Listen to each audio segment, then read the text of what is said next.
कसला जाब? तुम्ही दोघांनी मिळून त्या डॉक्टर बरोबर जे कांड केलं ना काल, त्याचा जाब आणि त्याचा हिशोब सुद्धा चुकता करणार आहे आज. शेवटी कळलंच म्हणजे सगळं तुम्हाला. कळलं ना? तुला काय वाटलं या रुद्रप्रतापच्या नजरेतून काही सुटणार आहे? आणि तुमची हिम्मत कशी झाली ग? विश्वंभर सरांनी सांगितलं होतं त्या बंगल्याच्या आसपास सुद्धा फिरकायचं नाही, तरी कसं काय आज घुसलात तुम्ही? माझ्या बाबांचा जीव वाचवायला आलो होतो आम्ही तिथे. आत्या काय नीच खेळ खेळते ना ते सगळं माहिती आता आम्हाला. काय तुम्हाला कळलं का? कसं कळलं तुम्हाला? कसं कळलं म्हणजे?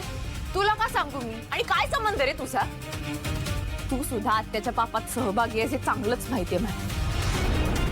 तू माणसं नाही, भक्षक आहात तुम्ही, भक्षक. स्वतःच्या स्वार्थासाठी माझ्या बाबांच्या जीवावर उठलात. लाज नाही वाटत का तुम्हाला?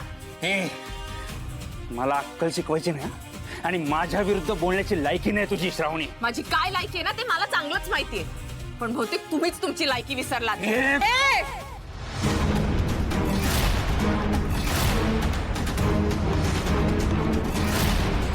शेवटचं सांगतेय, माझ्या बाबांपासून लांब राहायचं, नाहीतर माझ्या इतकं वाईट दुसरं कोणीच नसेल, लक्षात ठेव.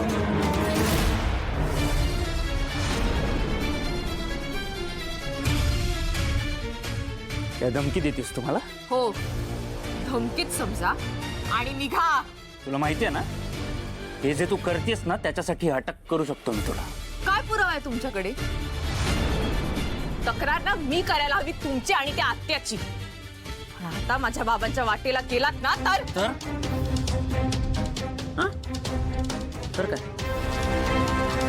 तर काय करणार तू श्रावणी? सांग ना श्रावणी, काय करणार तू? लक्षात ठेवायचं, अलकनंदा मॅडम जे काय करणार असतील ना त्या करतीलच, पण मी त्यांची शेवटपर्यंत साथ देणार. त्यांची साथ देच. मग बघ मी काय करते ते. निघ, चल निघ. माझ्या कॉलरला हात लावायची हिम्मत कशी काय झाली तुझी? आता फक्त कॉलर पकडलीये. पुन्हा माझ्या बाबांच्या वाटेला गेलात ना तर ह्या हाताने गळा आवळून जीव घेईन मी, तुमचा पण आणि त्या आत्याचा पण. भैया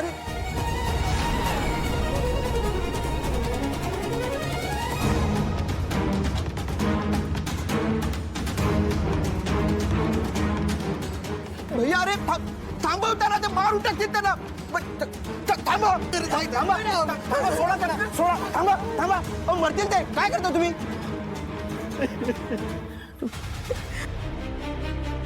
पृथ्वी, पोलिसांना फोन कर, ताब्यात गेला सांग गेला.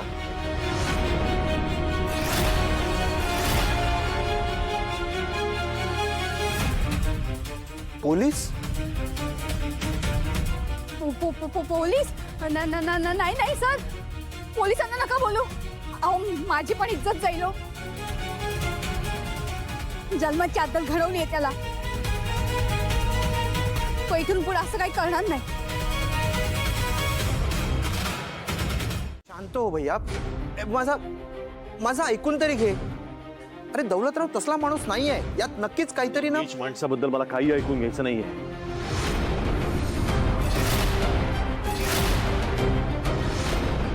मला हे कळत नाही पृथ्वी, तू त्याची बाजू का घेतोयस? काय झालं? पूजा व्यवस्थित पार पडली ना? अरे मंदिरात काही घडलं का? एवढा का चिडलास तू?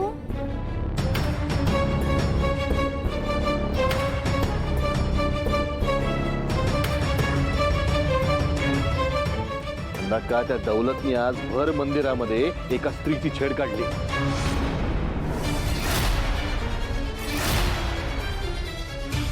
काय? मंदिरात छेड काढली? शी शी शी शी. हा शुभू आणि त्याची फॅमिली अत्यंत विकृत आणि नीच माणसं आहेत. कमाल झाली. शी, काय घाणेरडा प्रकार आहे हा. भैया भैया काहीतरी गैरसमज झालाय. दौलतराव सज्जन माणूस आहे, तो असलं कृत्य नाही करणार. पृथ्वी, डोकं ठिकाणावर आहे का तुझं? गैरसमज झालाय काय? कुठली बाई स्वतःच्या अब्रूचे धिंडवडे काढेल असे कॅमेरा समोर मोबाईलवर व्हिडिओ शूट करत असताना? हा? बरोबर बोलालत मॅडम. नाही म्हणजे एखादी स्त्री अशी स्वतःची अब्रू वेशीवर टांगणार नाही ना. आणि दुसरी गोष्ट म्हणजे विश्वंभरनी स्वतःच्या डोळ्यांनी पाहिलं ना ते. हा? तो सांगतोय ना, मग विश्वास ठेवायला नको? पृथ्वी, अरे अजून किती दिवस त्या लोकांच्या बाजूनी बोलणार आहेस तू? हा? प्रत्येक वेळेला तू शुभूच्या घरच्यांची बाजू घेतोस. त्यांना चोरट्यासारखं घरात आणण्याचा पण तुझाच प्लॅन होता ना? हा? काय बाकी राहिले आणखी? आज सुद्धा मला त्या दौलतचा नीच आणि घाणेरडा चेहरा बघावा लागला. आता माझी 100% खात्री पटली. महालक्ष्मीच्या हाराची चोरी सुद्धा त्या दौलतनीच केली होती. त्या शुभू आणि त्याच्या आईनी म्हणून नंतर सगळं मॅनेज केलं आणि नंतर मग निष्पाप असल्याचा आव आणला.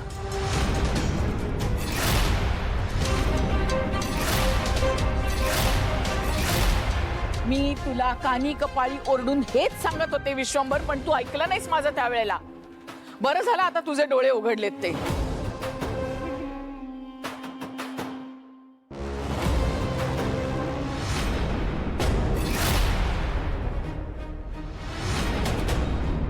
हे तुझ्या हाताला काय झालंय रुद्र?